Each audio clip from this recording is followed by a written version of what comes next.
Catapult Effect podcast. I am your host, Katie Wrigley. I have another amazing guest with me today, Scott Anderson, and he is going to talk to us about how you can avoid burnout and the importance of avoiding burnout. So stay tuned. That is coming up next.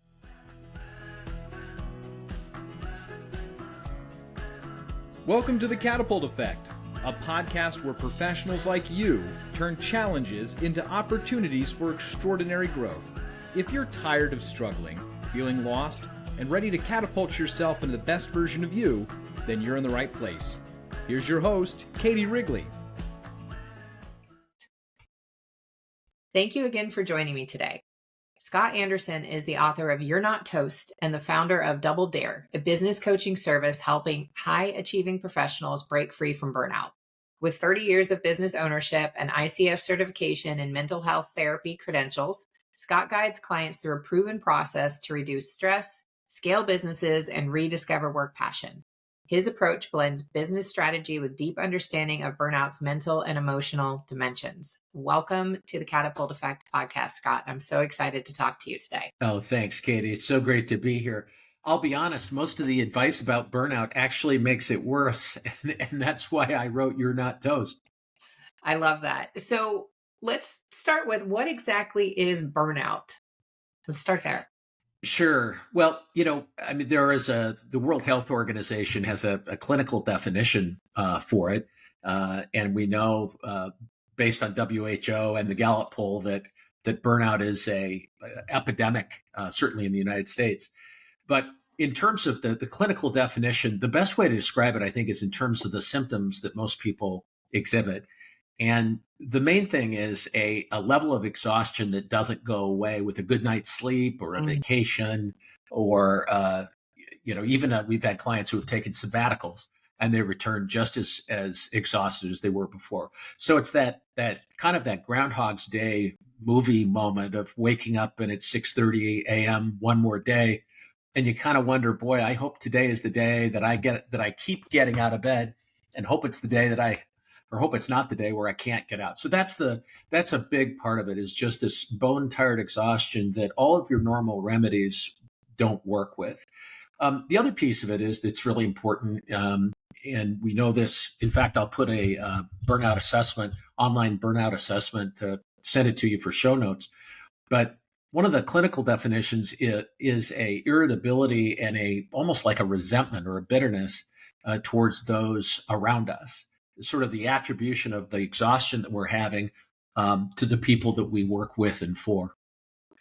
And I'm smiling and chuckling for those who are watching this on video and not just listening to it, because you just brought me right back into my corporate career. I got so burned out, and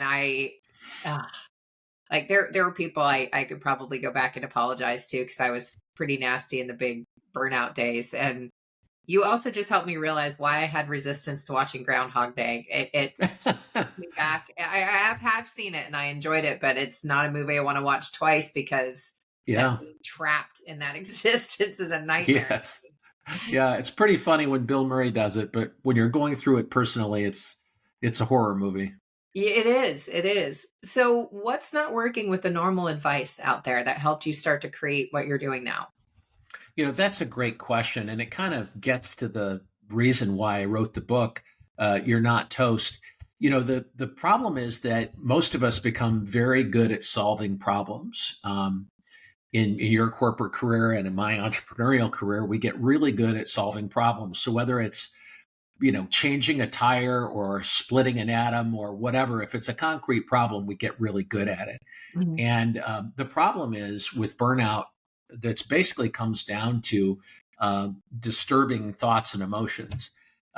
Disturbing thoughts and emotions aren't susceptible to the same kind of brute force that we can exert on everything else. And in fact, trying to make disturbing thoughts and emotions go away only makes them worse. It's sort of, you've heard the expression or the analogy of saying to yourself, don't think about pink elephants, don't think about pink elephants. The problem is that tattoos pink elephants on your mind. And if we're having disturbing thoughts and emotions around the exhaustion that we're experiencing or the unfair burden that is on us at work, or the people who don't understand. Unfortunately, disturbing thoughts and emotions don't react well to just brute force. And what most of us do, because it's worked for us, is that we work harder and we worry more. Those are the two knobs we tend to go to. And it works with a lot of other things, but it backfires completely when it comes to burnout.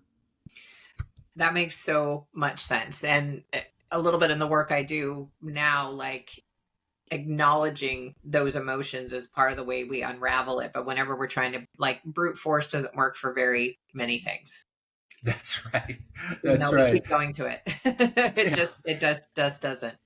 So you mentioned sabbaticals before, like people take a sabbatical and then they come back. So why isn't that working? Why doesn't that help? Yeah, that's a great question. And what we found is that most of the people that we work with and talk to have already tried the kind of obvious things. Why don't I just have a good night's sleep, or take a long weekend, or take a vacation, or even a sabbatical?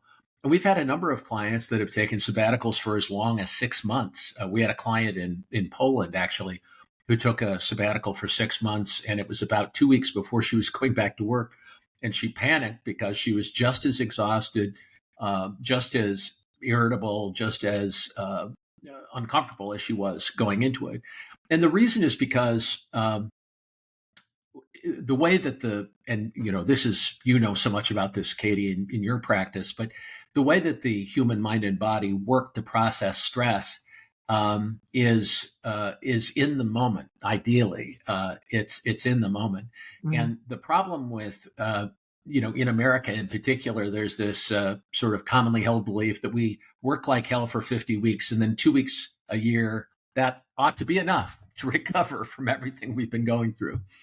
But the way that the mind, body, and spirit recover from stress and from trauma in particular, and I'm preaching to the choir here, is as you said, is to actually be with the what's happened, the disturbing thought or emotion, very briefly, and allowing ourselves to release it on the spot. I use the example of, if you're in a car accident, or let's say a near car accident where you're almost broadsided, there is a spike in adrenaline, cortisol, your blood pressure and heart rate go up, norepinephrine, dopamine, all of the time appears to slow down. And our mind and body prepares us for that moment. And that's a very good, lucky, adaptive thing. But we're not meant to be in that state 24/7. We're meant to be in that state when the occasion arises. And what most of us do, I mean, it really is an addiction. We get addicted to, you don't have to buy chemicals on the street. We've got plenty of chemicals in our own bodies. Oh yeah. And we get addicted to them. And we realize, oh my God, that sort of flow state where time slows down produces good results. And none of this is conscious, of course. But we get addicted to our own chemicals and to being in that state. And very much like any other drug, whether it's heroin or alcohol or any other drug, sooner or later it reaches a point where it stops working. Mm-hmm. And we can take more and more of these chemicals, but the result is less and less and less. And ultimately, if we're constantly shooting adrenaline, let's say 24/7, it stops working. Yeah. So that's really the problem, is that we get stuck in a state that's meant to have a 90-second duration. Even if we're almost broadsided by a car, it's meant to have a beginning, middle, and an end. And 90 seconds later, the adrenaline will begin to release, and we can release the whole process and go back to more like normal functioning. So the idea that we can just, for 2 weeks a year, release all of that simply isn't how the mind, body, and spirit work. Whereas if we can release it in the moment as we're experiencing it, the results are infinitely better. So instead of a 6-week sabbatical, for example, we preach 5-second mini vacations throughout the day. And that goes to the science of what actual burnout is and what the stress reaction, how it actually works, and also how we go through the cycle and release it. I love that. And that's a great segue into the next question I had is, so what is this burnout cycle that you're seeing, and why do people keep getting trapped in it? Well, the main reason we get trapped in it is literally addicting. I mean, we do become literally addicted to our own brain chemistry, but it's not just the chemicals, it's the outcome. So if early in our careers, particularly let's say in our 20s or so, we compensate for lack of experience with compensating with just a huge amount of effort and also terrible boundaries, never saying no to anything.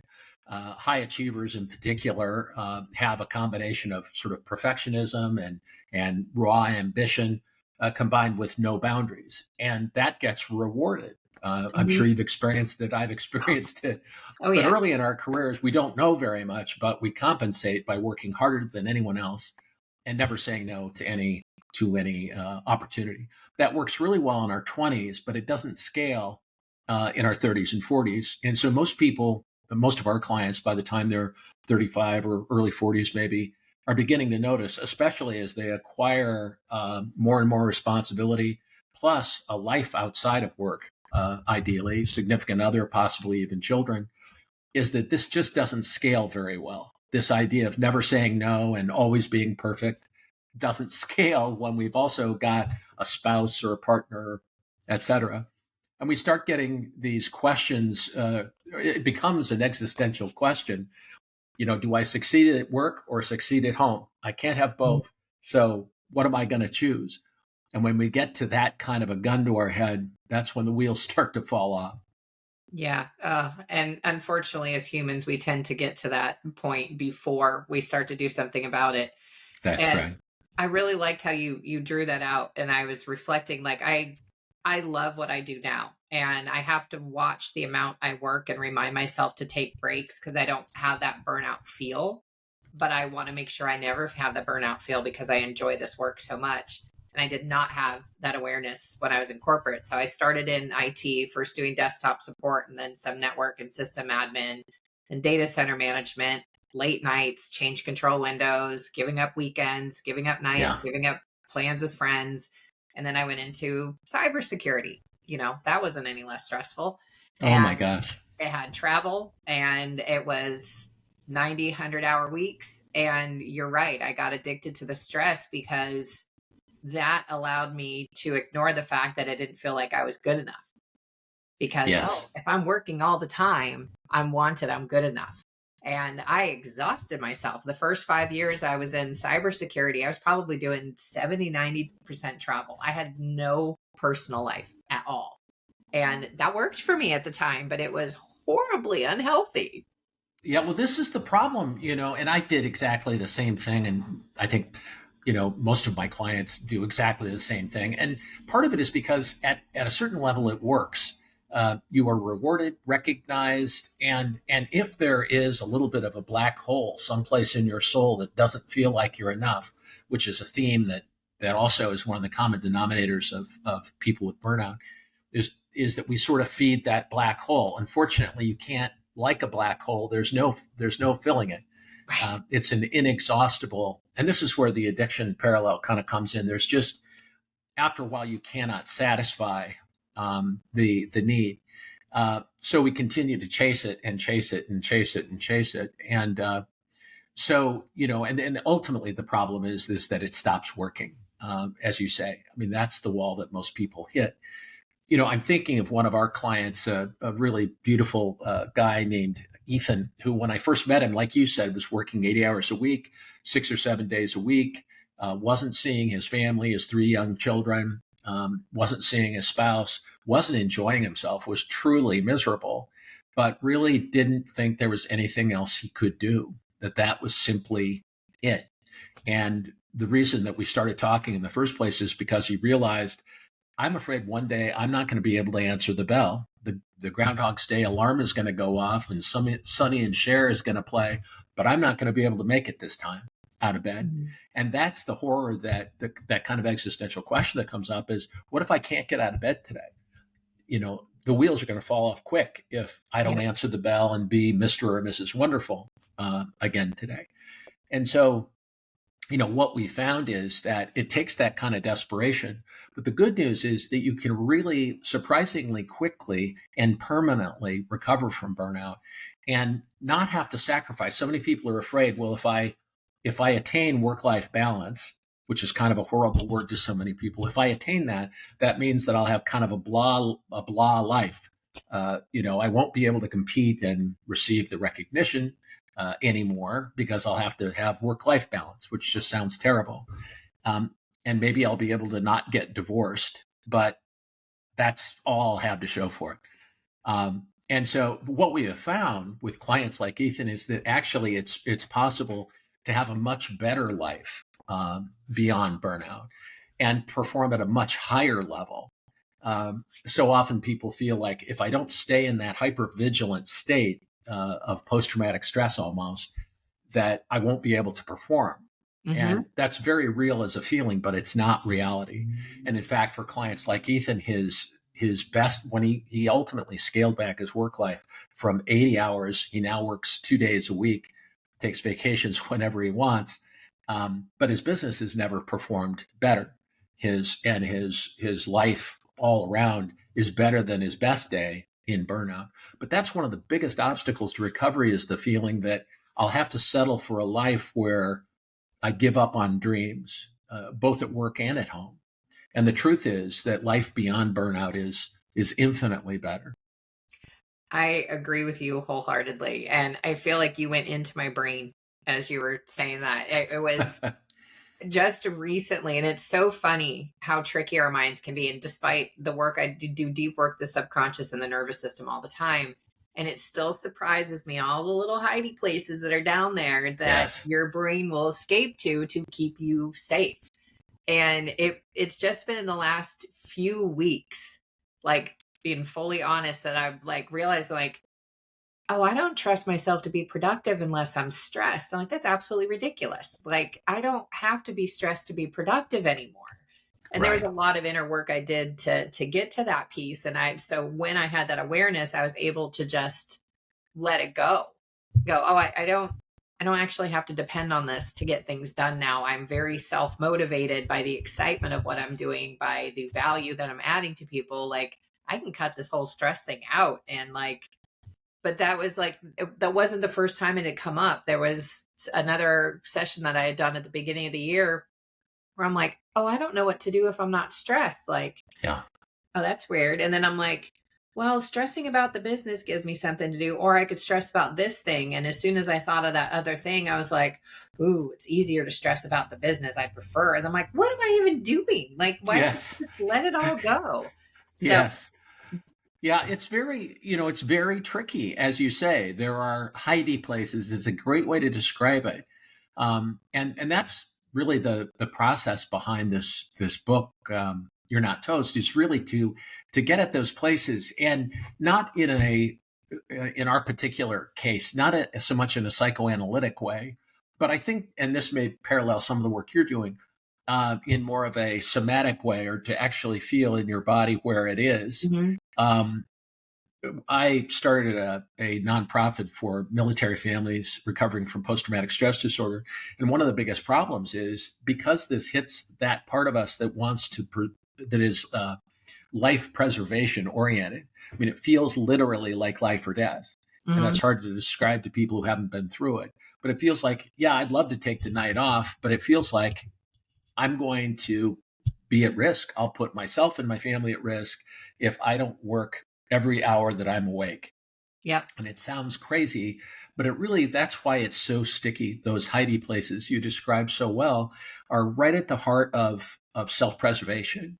And so, the good news is that because a lot of our clients have already tried therapy or conventional therapy, or they've tried medication, they've tried meditation, they've tried a lot of things which are very, very good to do, but they hit this place where they get stuck with, and they walk into the wall that you just talked about, where, yeah, I'd like to do that, but it feels like I'll have to give up on my dreams or put myself and my family at risk. And that's really that's where the action is to, and that's the core of our process, is to, in a very gentle, practical way, come in contact with that very fearful part inside, but to do it in a way that is not life threatening, or doesn't feel life threatening, so that you can actually do it and that's very practical, very very pragmatic and something that anybody can do. Even the most busy, overwhelmed person, or the person who is afraid of, I don't have time or any interest in facing all of my demons per se, um, and which I totally understand. But on the other hand, there is still a way, and that's really this what our book is about, is how you can very practically and briefly even um, be with that and let it go. Very much like the car accident, where you Mm. can go through that cycle. Now we haven't done it in the past, but now we can do it. We can go through that cycle. Yeah. These various near car wreck situations. We can go through it now and go through the beginning, middle of, and the end of that whole stress cycle. But this time, let it go. Yeah. Oh, I love that. I love that. I've heard stats like something like 70% of Americans are in a state of fight or flight, and it's even worse in the UK. I think that was from Mel Robbins' podcast. But when you're in that state, telling yourself or showing yourself that you are okay when you take a rest, it's very counterintuitive because your nervous system It is is. telling you on a deep level, I'm not safe if I don't stop moving. I'm not safe if I don't stop moving, which is going to That's right. interfere with sleep. It's going to interfere with your family time. And I'm curious what you think of this. I probably didn't do it in the best way, just full disclosure, but a couple years ago, like I literally forced myself to rest more. And it was Mm-hmm. really uncomfortable. Like I was like a cat being held over a bathtub. Like no part of me wanted to rest that Yes. much, but I was doing it. I was doing it to actually try to prove to myself that I had to keep going. And the opposite happened. My resting pulse went down and I actually got more done because I was resting. And I'm like, okay, now I have to rest more because now Yes. this is actually how I get. No, I shouldn't say have. Now I get to rest more because this is actually how I get to be more productive. So I'm just Yeah. curious what your thoughts are on that. Yeah. Totally agree with you. I mean, it is this is the thing that makes burnout so difficult. I mean, and I tried everything, and I would have done anything anybody suggested to get through my own burnout, um, and tried a whole lot of crazy things, which didn't work. Um, but you're absolutely right. The beginning of the solution, anyway, is to in as gently a way as we possibly can. I think about it as a kid being afraid of monsters under the bed, Mm-hmm. and because that's kind of what this is like in a way. And the feeling is, I'm not going to look under the bed because the monster's going to get me, basically. Right. And as adults, it's sort of the same thing, but it comes down to that childhood fear, that kind of fear. And what our program does is to very, very gently, very practically, and in your own time and in your own way, to look under the bed and to see it's socks. That's what's under the bed. Yeah. It's dust bunnies, or it's that book I was looking for. But until we very gently look, we will continue to be trapped in this cycle. And but the key is gently and in a way that people can actually do. Because your analogy of the cat over the bathtub is the way we all get, and it makes sense because it feels like, for me, I can't take 5 minutes off. I can't put my phone down. I can't look away from social media or text messages or whatever, because very much like the cat, I think I'm going to drown. I think something horrible is going to happen. So the key to this process is very practical steps that anybody can take, and to very, very slowly, very, very gradually, and very gently, but methodically, look under the bed.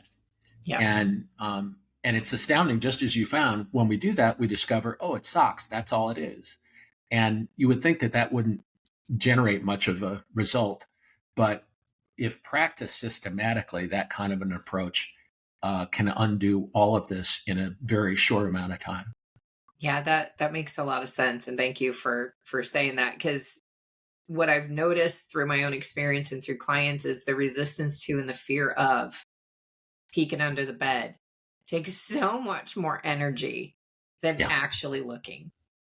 And it's like that's once right. you look, it's like, what was I even running from? I went through all that unnecessary stress and anxiety for socks.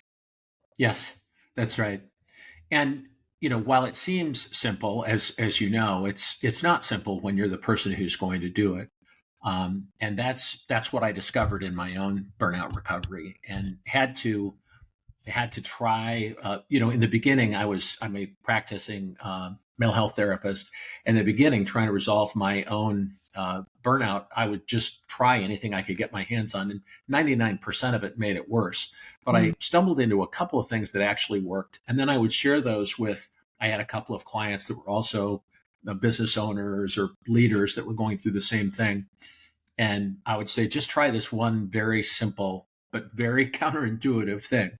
And they would try it, and they would, we were just kind of eating our own cooking in the beginning, Mhm. and ultimately started a group of burned out leaders and we'd meet once a week in my office, and we would try these things. It was like a laboratory. We would try things. If it worked, we'd record that and try to refine it. If it didn't work, and 99% of what we tried didn't work, but that ultimately ended up in a process that was extremely practical, because that's it. If it's a solution that we won't use, is of no value. And that's what we discovered. We found some things that would work, but very much like the cat over the bathtub, it's not going to happen. Yeah, and you brought up another point there. In our worlds, like especially when we're talking about wanting to change human behavior that's so deeply driven by levels that aren't even conscious, Yes. simple and easy are not always synonyms. Yes, so true. And the other part of that, and one of the things that makes it a little bit easier, we found, and this is why our program is in part a mastermind program, is that when you can get people together that are like-minded as maybe you and me, and our respective clients, when people can talk about, oh yes, I've had that cat over the bathtub experience, or I've had that experience where my kids are looking me in the eye and saying something is, and I've had this happen, you're with us, but you're not present. You're Mhm. somewhere else. If you've ever had that happen, you really feel like a shit, you know. Yeah. But Yeah. it's one thing to hear that inside, and but it's another to be in community with other people, and for them to say, yeah, I had the same thing happen, I totally get it. And we found that community is a big part of the solution, because one of the big attributes of burnout is the isolation. We isolate ourselves more and more and more and more from other people, in part because we are sort of victimized, or we feel as though we're victimized and we think they're the problem, but also because it just becomes so difficult to deal with other people. Mhm. So isolation is one more of those counterintuitive things. It makes burnout worse. It's intuitive to do it, but it makes burnout a lot worse. Whereas if we can be in community with people who are trying to do the same thing, and are using the same very simple techniques, and you can see that not only they feel the same way and they've gone through the same hell, but they're starting to feel better, that community has a kind of an exponential effect. Yeah, I love that you brought that up. So, how did you go from you and your colleagues meeting once a week in your office and trying things to creating this program and writing this book, Scott? Oh, well, thank you. The main thing I wanted to do was scale. How do we help more people? I never dreamed that I'd ever get out of my own burnout, to be honest. I really thought I was screwed, and that seems to be a commonly held belief. And so when I began to notice, wow, I'm feeling better, and I really didn't think I ever would. I thought I would die at my desk. I thought I would probably just stroke out or something. I don't know, but I never dreamed that I'd actually recover. So when I began to, and then noticed that other people around me were recovering, I thought, boy, we've got to get this out. We've got to boil it down to as simple a set of practices as possible, and we've got to get it out to as many people as possible. And that's what we've tried to do. Anyway, so we created online coursework and videos, and that are part of our burnout breakthrough system, along with weekly Zoom. People join our mastermind group and can share their successes is the first thing that we do, and their celebrations, but then report problems. And we've got people at various stages of recovery who can share where they're at. Um, And the thing about the book mainly was to get a very low cost. The book has everything in it that we've discovered to this point, everything that works and nothing that doesn't. And so it's a very low cost way for as many people as possible to get access to what actually does work. The other thing I'll mention, because again, when I was going through this, I was so desperate and figured that I'd never come out of it. We have a program called Fast Fix Call at fastfixcall.com. And so if any of your listeners are interested, it's a free call with either me or one of our coaches, where we will usually give you a burnout assessment, the online assessment that I mentioned, and then give you some things that you can use right now for free and right this minute, because it really can become kind of an extremely urgent situation. We have had suicidal, clients. We have had people who wish that the end would come. It gets that severe. So fastfixcall.com is sort of a hotline for anybody who wants help. Awesome. Thank you for that. And you're right. It does get to very severe situations really quickly too. So thank you for offering that resource. We'll make sure that that's linked in the show notes as well. I had something else come up as you were talking that was going to back up one of your points, and it's totally poof. Oh, I remember what it was. As people get through the burnout, do you find that sometimes what they thought lack of burnout would look like looks completely different from what it actually appears to be? Absolutely. We have a program our program is called Burnout Breakthrough, and we have a program for graduates called Beyond Burnout. And part of what happens is that people say, wow, first of all, I can't believe that my client, Ethan, that I was talking about, one day he said to me, I woke up this morning and the burnout is gone. It's just gone. And he couldn't believe it. And I had exactly the same experience. That overwhelming stress, that feeling of impending doom was just gone. And so, and it begs the question, well, wow, if I can get through burnout, what else is possible in all areas of my life? But that's what we find a lot after usually, I don't know, 2 or 3 weeks in our program. People say it's gone. I can remember what it was, and it's not like I can't recall what it was, but it's gone. But it does beg the question, so what else is possible? And what we have found, and certainly I found in my life, is that all I wanted to do was survive it if I could.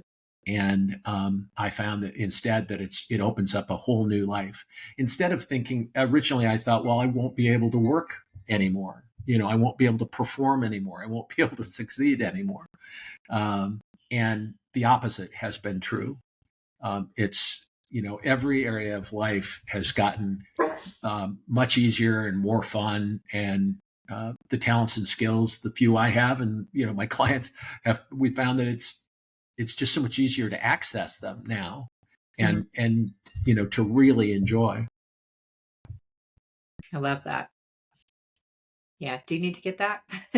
No, I'm sorry. I'm trying to figure out how to turn it off. That's all right. So say someone really wants your attention over there, Scott. I know. Sorry about that. Oh, no worries. This podcast is all about real life. Like, I don't do any edits because life happens pretty much all the time, and it makes it more comfortable for it to happen for other people in whatever realm they're in. If they see someone going through a less than optimal situation and like, oh, okay, nothing burned to the ground that day. Cool.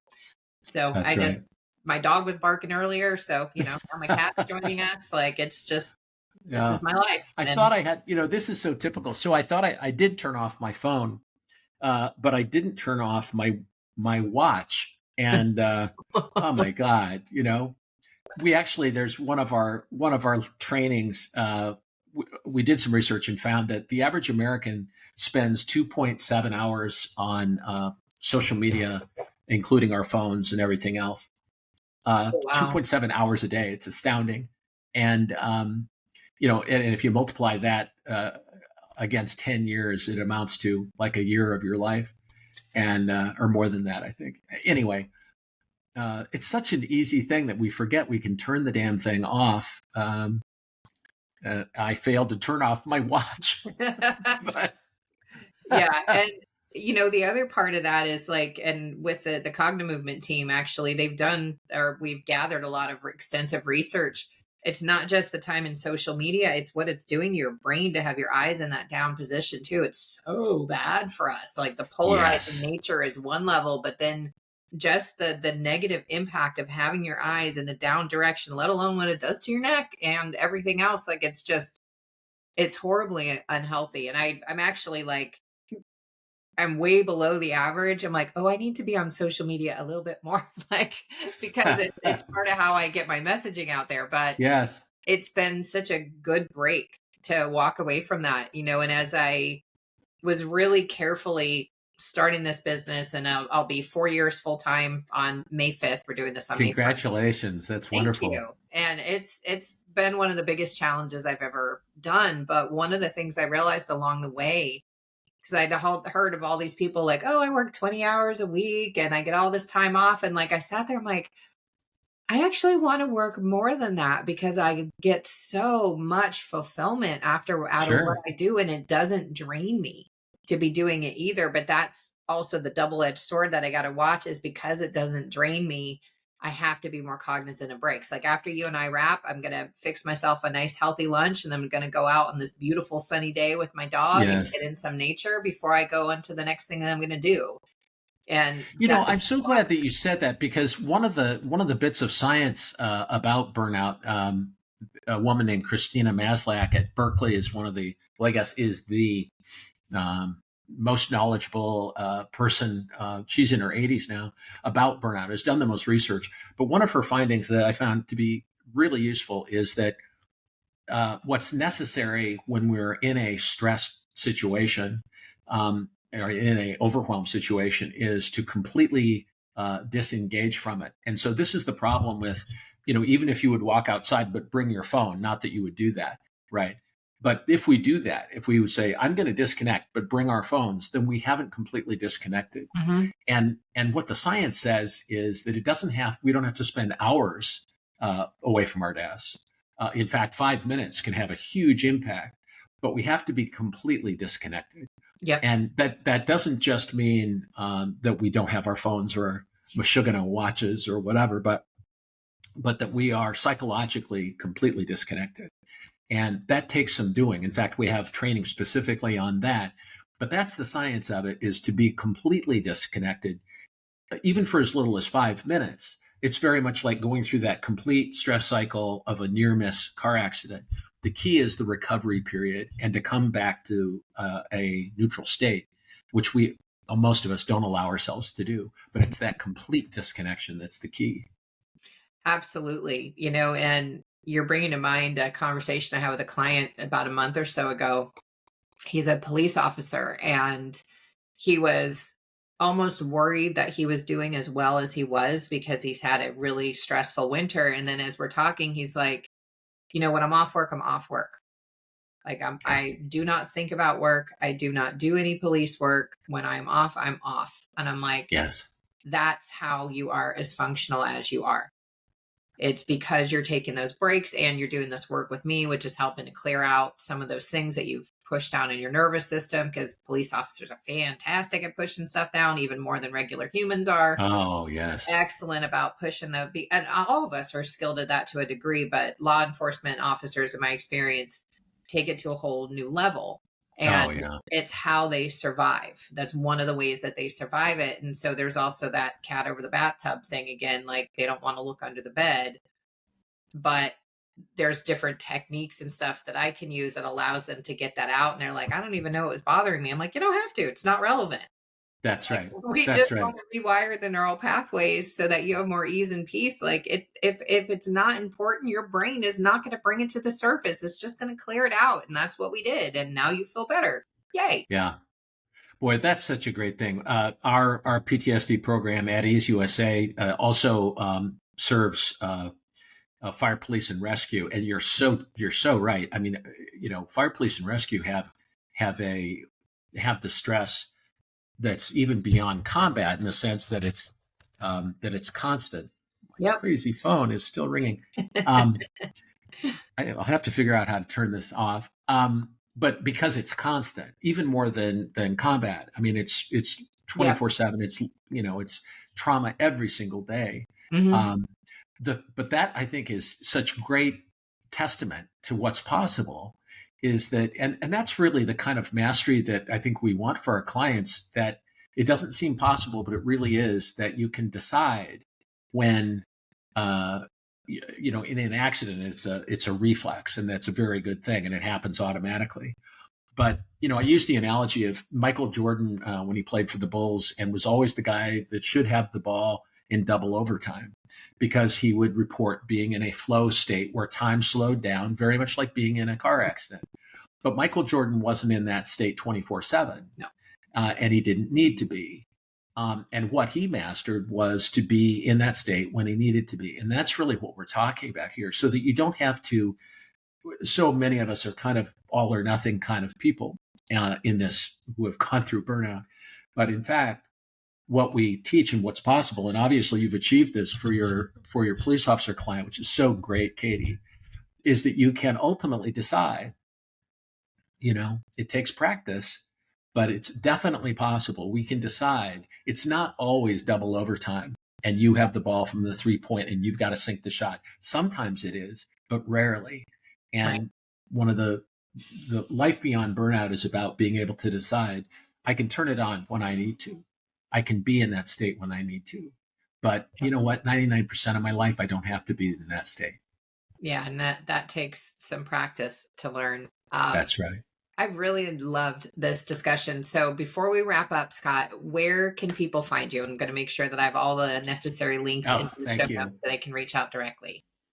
Well, if anybody wants to, to talk right now, including right now, go to fastfixcall.com, and it's a free call with one of our coaches to get you some help right now, kind of first aid, triage kind of a thing. And we'll give you some things you can use right this minute, right now, today. If you'd like to find out more about our book, You're Not Toast, go to burnoutbreakthrough.com, and you can get our book and find out about the whole program. But yeah, Burnout Breakthrough is a great place to go. Awesome. Thank you. Yeah. And I'm really excited to dive into your book. I'm very happy that I got a copy. Can't wait. Yes. Well, I'm so glad you get to read it. Thank you so much, Katie. And before we wrap up, is there one thing that you would want to leave with the listener today who is really struggling with burnout? What is one message of hope that you can give that person so that they reach out to the Fast Fix call and start to reverse that burnout trend?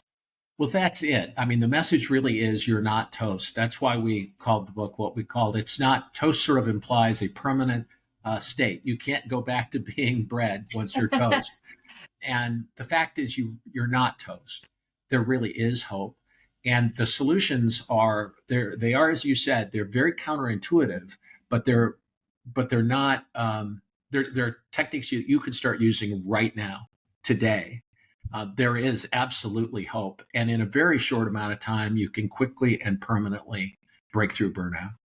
I love that. And I love the title of the book. I meant to say that earlier. You're Not Toast. Thank you. Very clever. Thanks. So thank you again for your time today, Scott. It's been wonderful to get to know you and Katie. hear about the work you're doing out there. And thank you for the work you're doing. And to the listener out here today who is struggling with burnout, reach out to Scott. The links are in the show notes. Go grab those over there. And until the next episode, please be well.